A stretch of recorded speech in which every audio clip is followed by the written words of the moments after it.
I'd like to call upon Pastor Jeremiah to share a few words.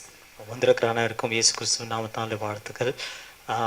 அப்படியும் இந்த கிளாஸில் join பண்ணி கிட்டத்தட்ட 5 இயர்ஸ் மேலே ஆயிடுச்சு. ஏன் அப்படின்னு சொன்னால், நான் பிஃபோராகவே ஃபஸ்ட் பேட்சில் ஜாயின் பண்ணி பாதியில் ஜாயின் பண்ணதுனால நிறைய காரியங்கள் எனக்கு புரியாததுனால மறுபடியும் முதல்லேருந்து ஜாயின் பண்ணு பாஸ்டர் கேட்டு முதல்லேருந்து அதை படிக்க ஆரம்பித்தேன்.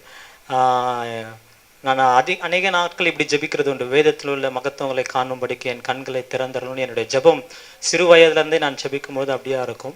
கிட்டத்தட்ட எங்கள் தகப்பனார் வந்திருக்காங்க, 30 வருடமாக ஊழியத்தை செய்து கொண்டிருக்கிறார்கள். அவரோடு இணைந்து ஊழியத்தை செய்கிறதுல கர்த்தர் எனக்கு ஒரு பெரிய பாக்கியத்தை. நான் இப்படி நினச்சப்பா, நான் வேதத்தை நான் பேசும்பொழுது உங்களுடைய காரியத்தை குறித்த மகத்துவம் போட்டிருக்கு, அது என்னன்னே தெரியலையே அப்படின்னு கேட்ட நாட்கள்லாம் உண்டு. எப்பொழுது நான் இந்த கிளாஸஸில் நான் அட்டன் பண்ணணும், நிறைய ரகசியங்களை நான் தெரிந்து கொண்டேன். அதில் முக்கியமானது நான் தெரிஞ்சு கொண்டது என்னதுன்னா, நான் இங்கே கற்றுக்கிறது போதிக்க அல்ல, அது எனக்கு தான் ஃபஸ்ட்